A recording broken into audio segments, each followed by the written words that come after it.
Now let's get right into it. Thousands of police officers in the UK are bracing up for more anti-immigration protests across England and Wales.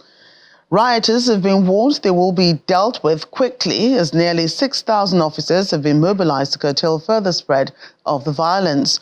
According to police sources, more than 100 potential riots and at least 30 counter-protests are being planned, but they believe the situation is manageable.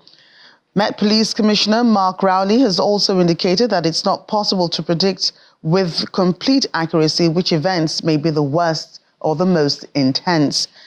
The unrest follows the fatal stabbing of 3 girls in Southport, which was fueled by misinformation online that the suspect was an asylum seeker. Meanwhile, UK Prime Minister Keir Starmer had promised communities they will be kept safe and rioters will face the full force of the law. So far, more than 400 arrests have been made and around 100 people charged in connection with the disorder. In the meantime, 3 men have been jailed in connection with the violent riots across the UK, identified as Derek Drummond, Declan Giran and Liam Riley. Mr. Drummond was sentenced to 3 years for violent disorder and assaulting a police officer in Southport, while Mr. Giran was sentenced to 30 months for violent disorder in Liverpool. The third man, Liam Riley, was sentenced to 20 months also for violent disorder in Liverpool. Briefing journalists outside the Liverpool Crown Court, Senior District Prosecutor Jonathan Egan said the men mistakenly thought they'd escape justice. He adds that this is the tip of the iceberg and the start of a painful process for those who foolishly chose violence.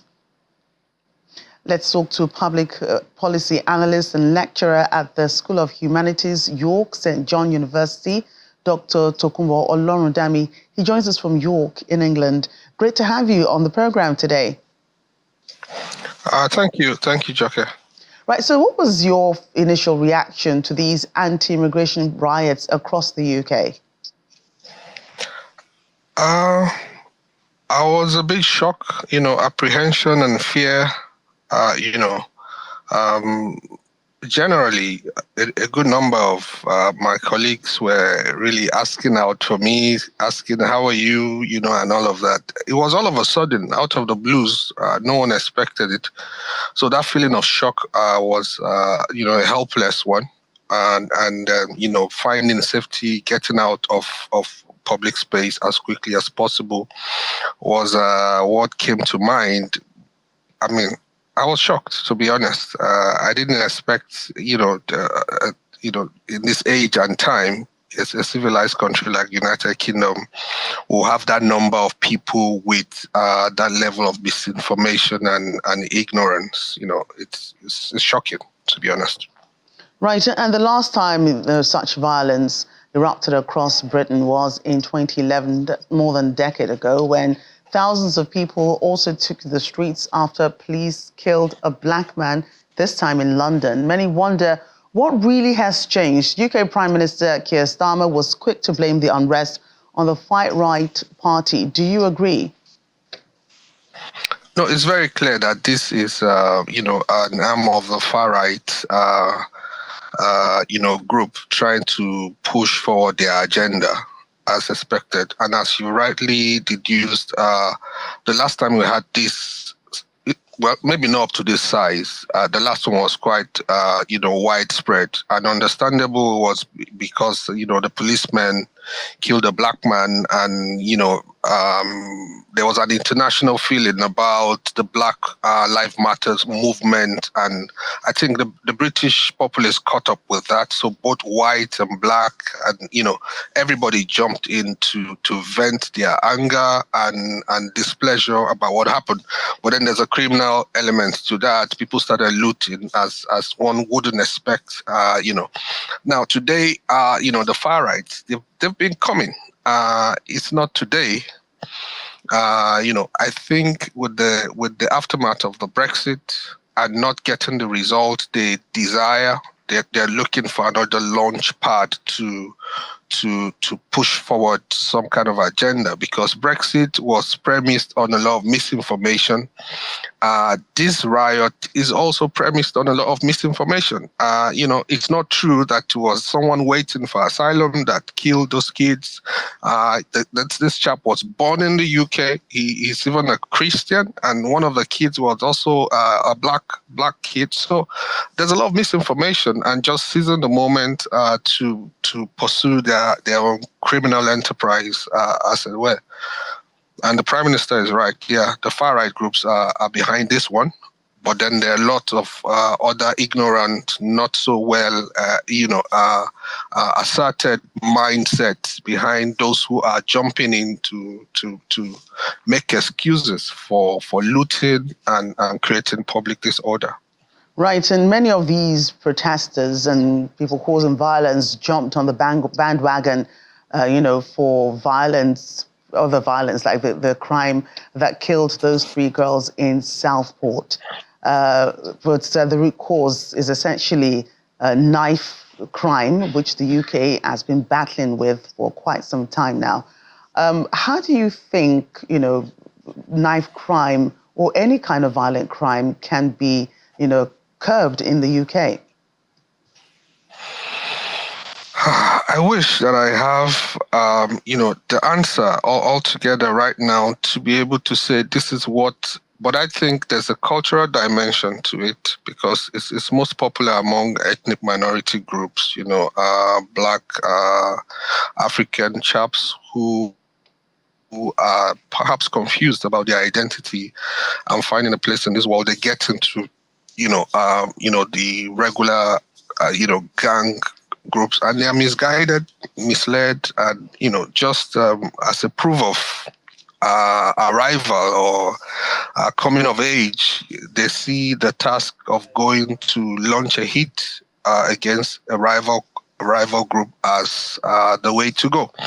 So there's a cultural dimension to it, and I think that we need to go back to the home front to see how these kids were raised and how their environment has shaped and formed their experiences to give them such, loose-mindedness to go and stab someone else as much as taking their lives. And these are just kids, mainly teenagers, engaging in these practices. They don't really know the full extent of what they're engaging with, taking another person's life. Most of the time, they are high on drugs.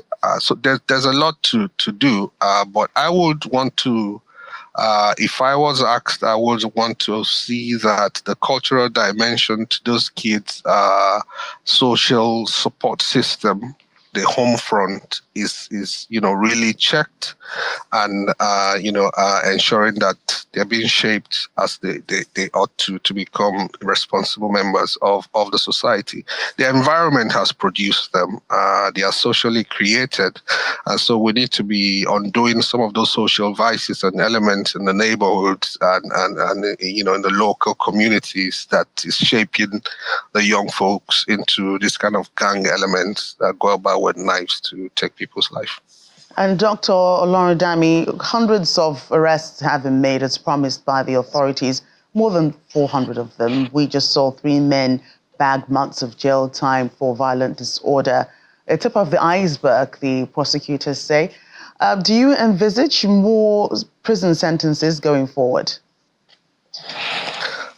Yes, and I think what the Prime Minister is trying to do, coincidentally, he was also Director of Public Prosecution in 2011 when over 4,000 people were prosecuted for public disorder back then, when the riots you mentioned took place. So he has some experience in this regard, and one of the things he's done is to ensure that there's a court system in place. People who are on holiday are being called back. So I totally think that we will see more this show of rule of law is needed to ensure that people have a think about what they're doing. The current court session that nailed this three chaps was very summary. It was very clear. It was very quick. That kind of public messaging, I think, is very, very needed at this time, because there's still some groups around, still going out on the street. So I would imagine that we will see more of this kind of jail sentences being issued out very quickly, so that anybody going out will have a think about the repercussion and the implication of what they will be going out to do, especially with regards to the looting and the damages to public property, and charging at uniformed men, policemen, and hurting and harming them. So people will have a think. I am thinking, but we will see more. And the Prime Minister is quite ready to ensure that this happens. Yeah, very often when these protests and violence erupts, for whatever cause the people think, they're fighting for, it's usually is difficult to rein in.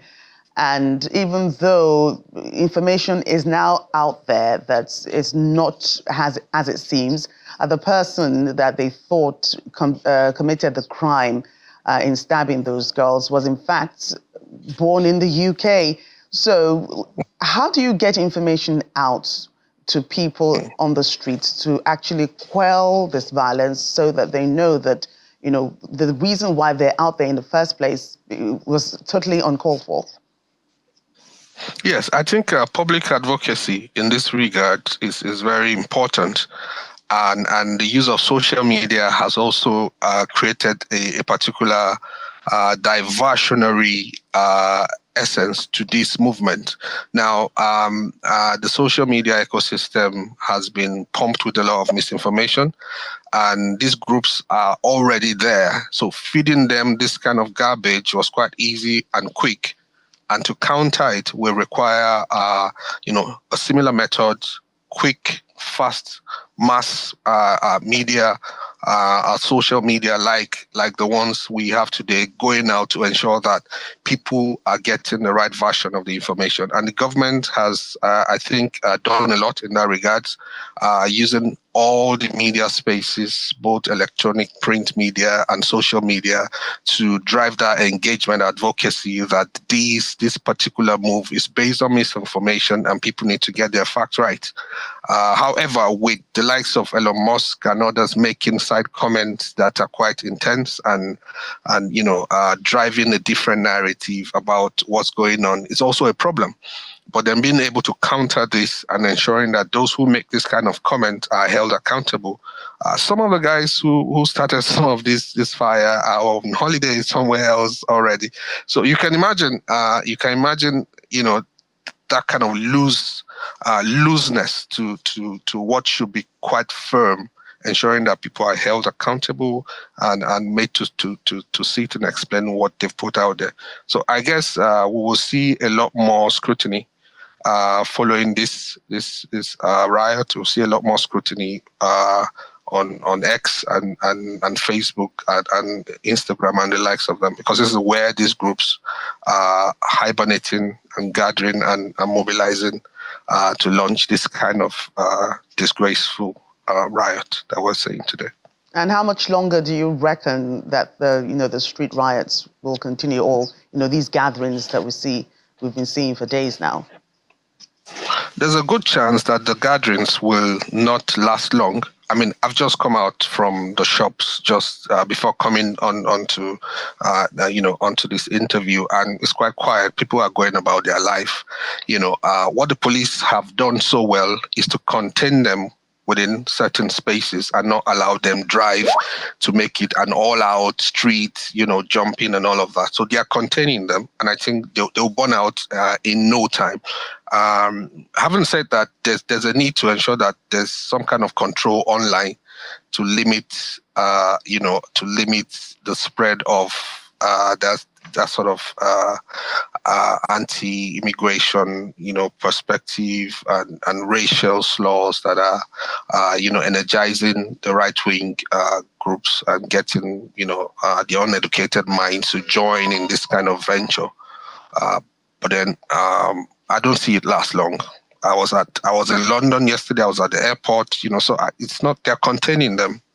They're minority. That's the good thing about this one. The 2011 one was quite everybody's paid, but this is just a group of racially intense and.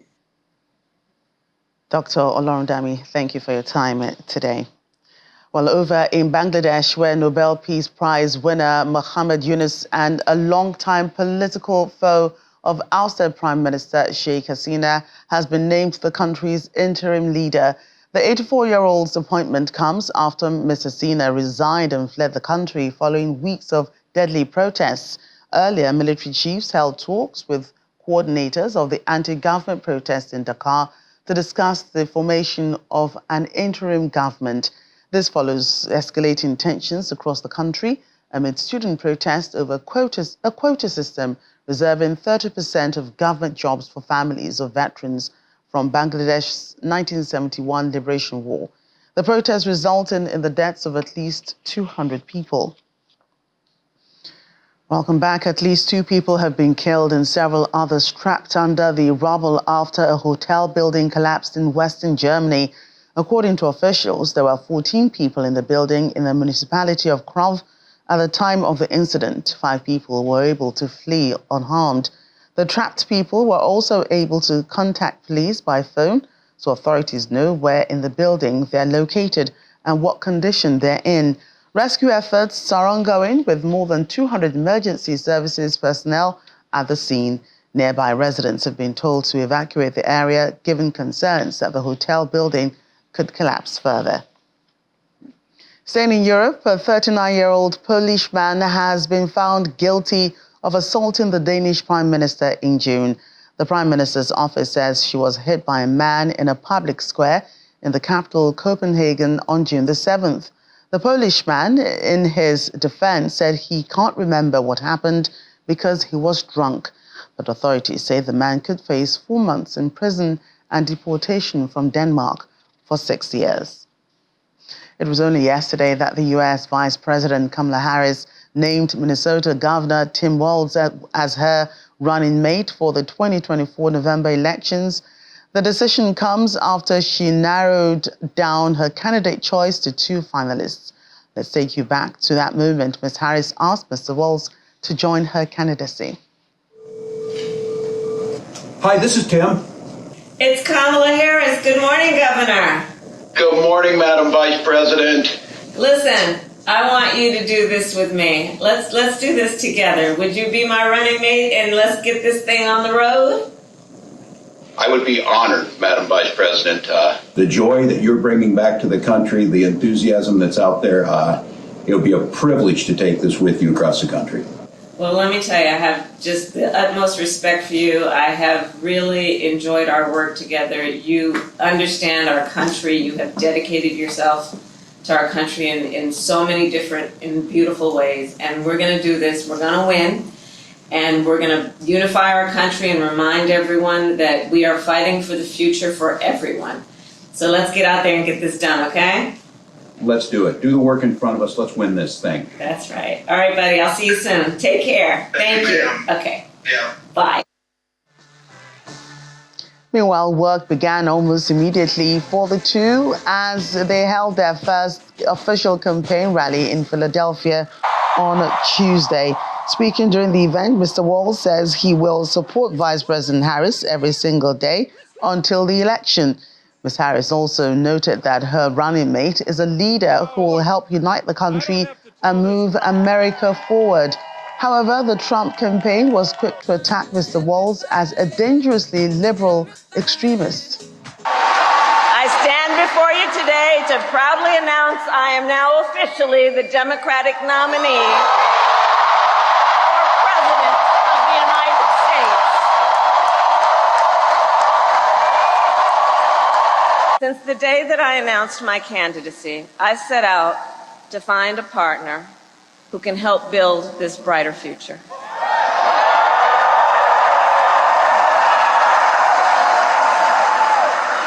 A leader who will help unite our nation and move us forward. A fighter for the middle class. A patriot who believes, as I do, in the extraordinary promise of America.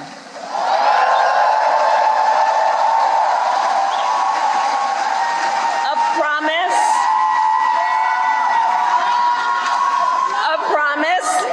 of freedom, opportunity, and justice, not just for some, but for all. My God, you came here tonight to sit at the very top because you love this country and you're not going back.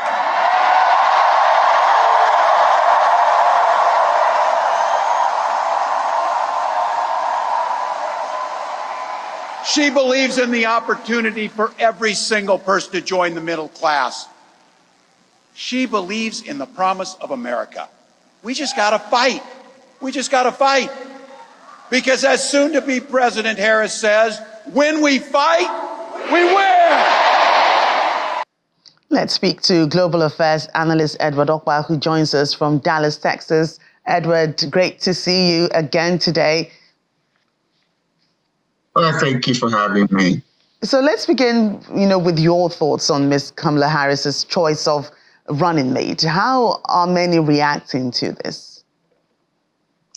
Well, before we get into the conversation, let me disclose I'm a Republican, and it has nothing to do with anything. I'm going to be objective in my own analysis and impressions about Kamala Harris. Running mates are good to have. You have to have it. It's a constitutional requirement. But we don't vote for the running mate. We look at the candidate. So the focus is on Kamala Harris and, her years as a public servant, Attorney General of California and then Senator and now the role. So there's a body of language, a body of knowledge of things she's done that will be part of the campaign going forward. It is good that she's chosen whoever she has chosen, just like any politician from Minnesota who has tried to win a national election. It's never made it. If you remember, Walter Mondale was vice president to Carter, and then he tried to run and seek nomination as a presidential candidate. He was a no-show. So we welcome it. We have 3 months to go. And so we now know the two horses in the derby. And, it's Trump and then Kamala. So we'll see. It's not like Nigeria where you do selection. This is going to be an election in the sense that, hey, at the end of the day, we're going to the ballot and we're going to elect whomever America wants to see them, take the next 4 years on behalf of Americans. And Donald Trump and his Republican campaign operation have tagged Mr. Walz as, a dangerously liberal extremist. What do you make of these comments? Well, coming from Minnesota, what do you think? These are people who are ready to open the borders of America to anybody to come in. We're not opposed to illegal immigration. Legal immigration. We're opposed to illegal immigration because nobody will love their home, which is our country, to be violated by anybody. The Americans should not be burdened by the nuisance of other countries. Right now, every country is ruled or governed by somebody from that country. So it's not like in the 50s or 20s or whenever. But right now, people should hold their leaders accountable. You want to come to America just like I did, come legally and avail yourself of what this country has to offer. But we should not allow illegal immigrants coming here and because of hardship from where they are coming and then crash our border and then we can roll out to the red carpet. I don't go jumping over the fence of my neighbor because he has a swimming pool and I don't have one. No, if I want to use their swimming pool, I go and negotiate with them. How many times so I can come through the front door? So Kamala Harris is that kind of candidate. She wants everything. And when you stand for everything, obviously you don't stand for anything. And we know that. And so we're waiting to express our choice of who we want to be president, come November 5th.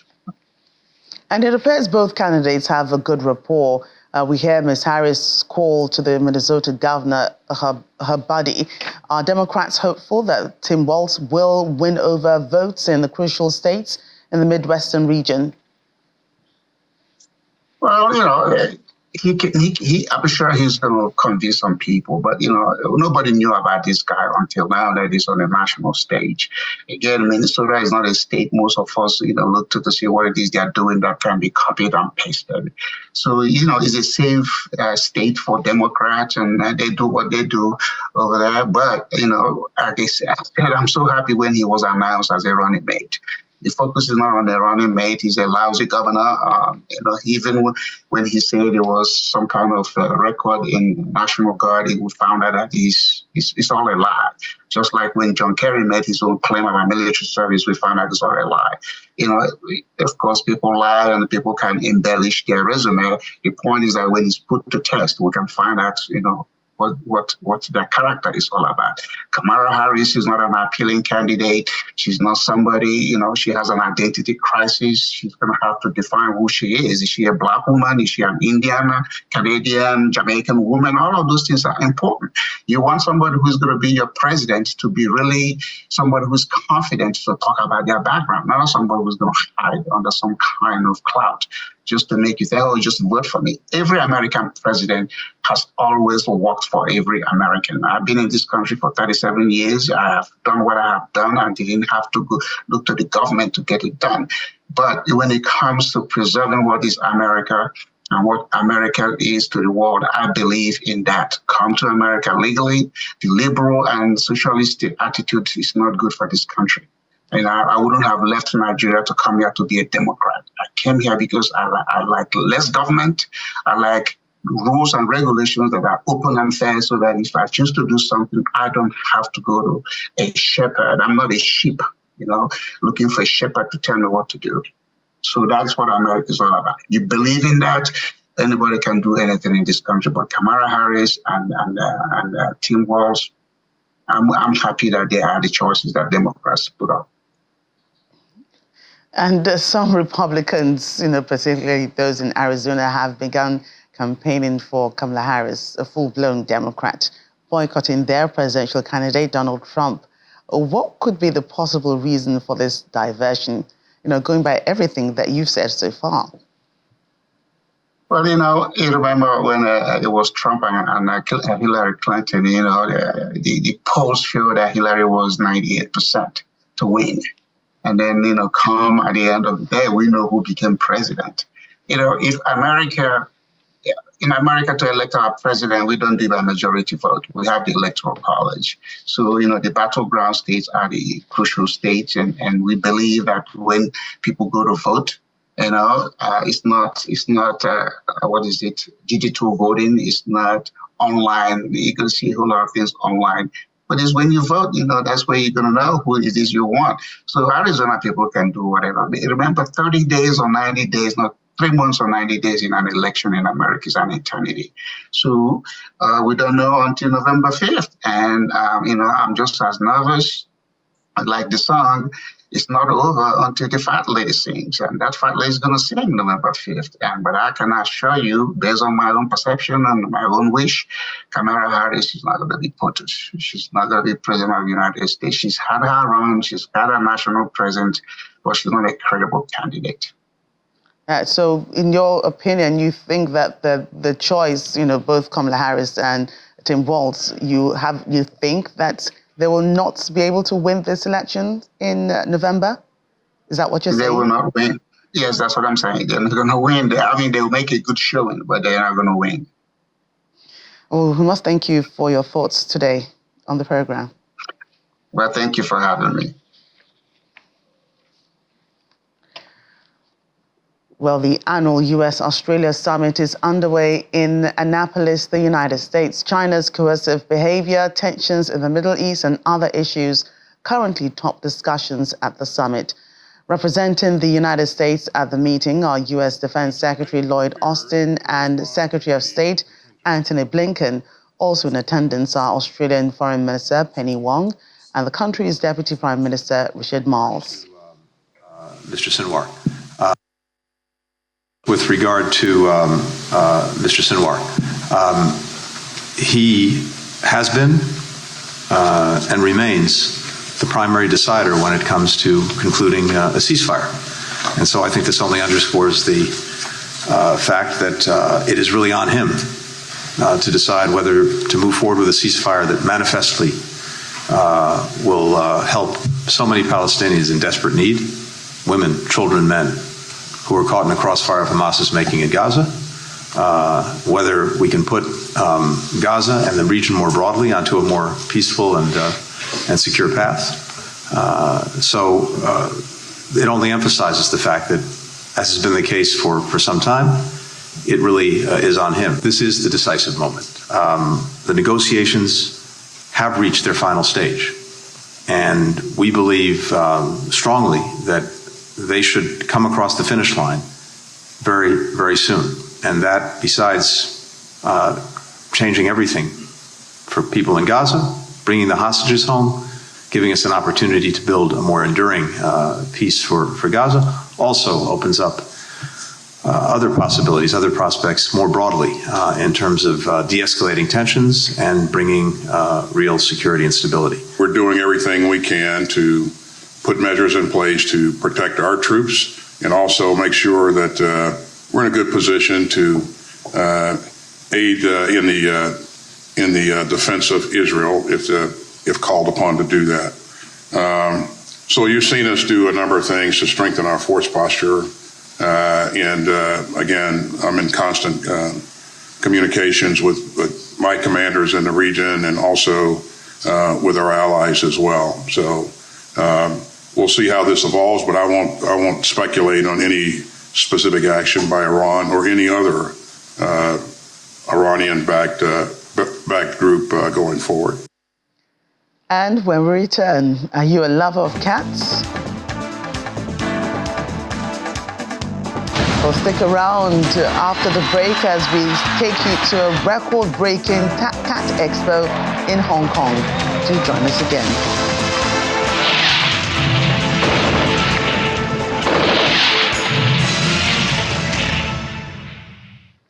Welcome back. A court in Thailand has ordered the dissolution of the Reformist Party, which won the most seats and votes in last year's election, but was blocked from forming a government. The ruling also bans the Move Forward Party charismatic young former leader and 10 other senior figures from politics for 10 years. The verdict from the Constitutional Court was expected after its ruling in January that Move Forward's campaign promise to change royal defamation laws was unconstitutional. The court had said that changes to the notoriously harsh Majest law was tantamount to calling for the destruction of the constitutional monarchy. Analysts say Wednesday's verdict again serves as a stark reminder of how far unelected institutions are willing to go to preserve the power and status of the monarchy, but the ruling does not mean an end to the reformist movement in Thai politics. A potential presidential candidate in Tunisia has been sentenced to 2 years in prison, marking another setback to the country's fledgling opposition, challenging President Kais Saied as he seeks a new term. Abi Musi, a 49-year-old lawyer and the head of the right-wing Free Destorian Party, was arrested last year after criticizing the electoral process and presidential decrees guiding it, alleging a lack of transparency. Following a complaint by the North African Nations Election Authority, she was found guilty of violating a controversial anti-fake news decree outlawing spreading information that slanders or harms others. The law has been widely used to prosecute those who criticize the authorities. Ms. Musi's lawyer, Nafar Laribi, told the Associated Press on Tuesday that she still intends to run in the October 6 presidential election and that unlike other candidates, nothing in the sentence prevents her from running for the office of the president.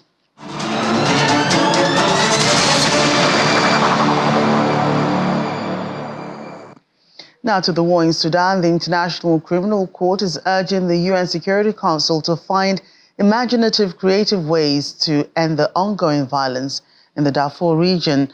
Presenting his latest report on the situation in Darfur, covering this February to July, ICC prosecutor Karim Khan told the Security Council that it has been 6 months of misery and torment for the people of Darfur. The The report calls for the situation in Darfur a profound human tragedy. Mr. Khan stresses that there has been further deterioration in the last 6 months, with increased reports of rape, crimes against children and vulnerable civilians.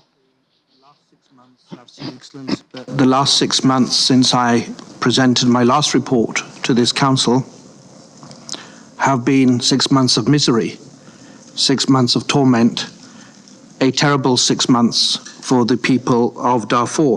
Many credible reports of rapes, crimes against and affecting children, persecution on a mass scale inflicted against the most vulnerable civilians in Sudan and certainly the most vulnerable people in Darfur.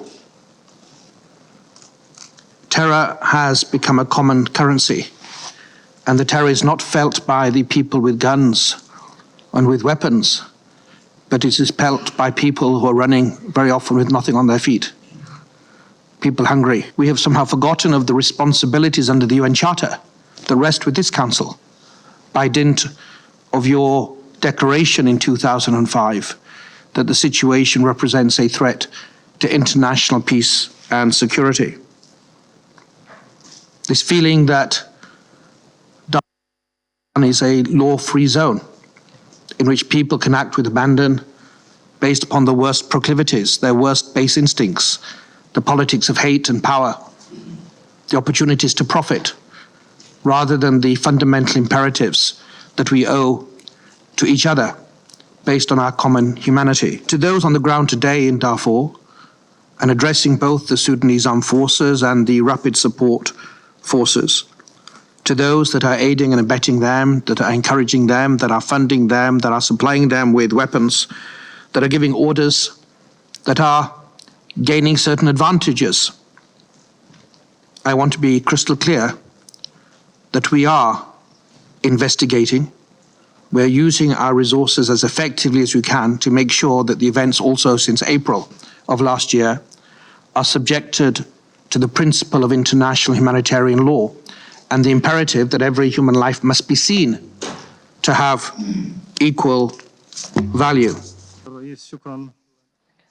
In the meantime, the UN is declaring the humanitarian crisis in Sudan a complete disaster as the nation suffers from nearly 16 months of conflict between opposing factions.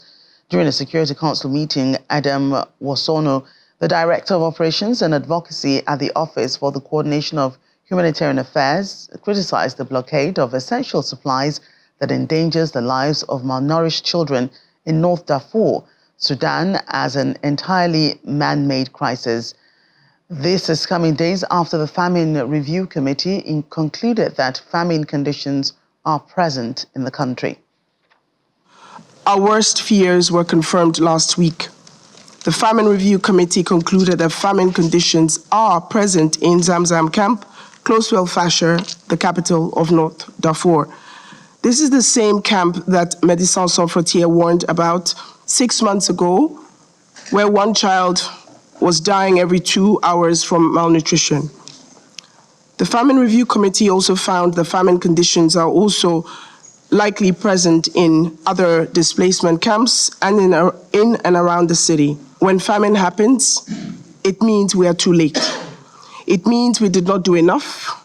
It means we, the international community, have failed.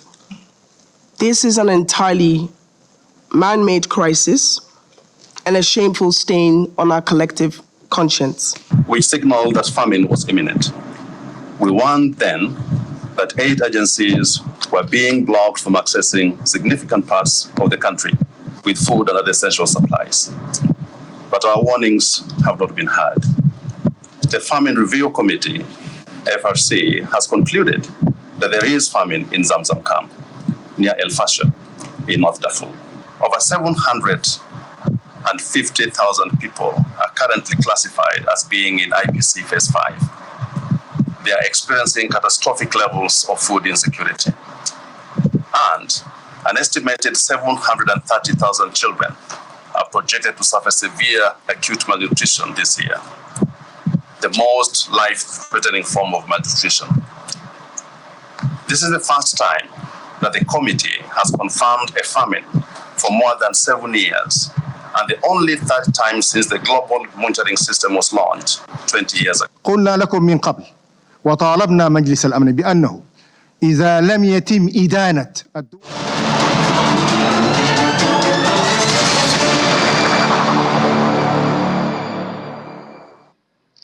Finally, on the program, this one is for cat lovers. The Hong Kong Cat Expo attracting crowds of feline aficionados and their furry friends, and according to attendees, offering an unforgettable experience for cat lovers. This year's event set a new record, boasting 200 exhibitors and occupying 410 booths.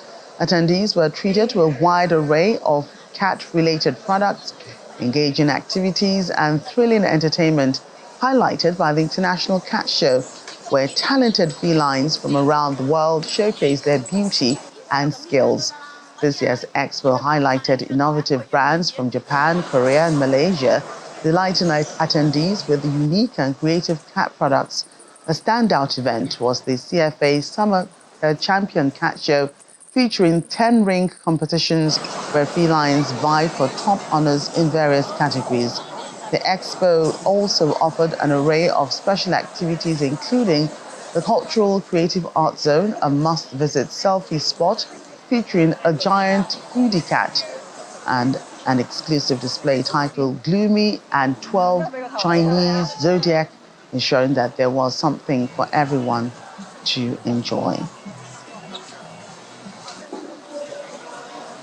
So by the end of the day, I will have judged all 116 cats. It's really exciting to see the number of people that are in here watching and learning about purebred cats, because they're kind of overlooked. Everybody knows the dog breeds, but they don't know the cat breeds. So this whole expo is fabulous. There's a standard for every breed except household pets. This many points on profile, this many points on ears, eyes, coat. So we have to compare the ideal cat to what we're seeing on our table. There's no such thing as a perfect specimen, but they can be darn close. That's the world today. Thank you for watching. I'm Joke Rogers.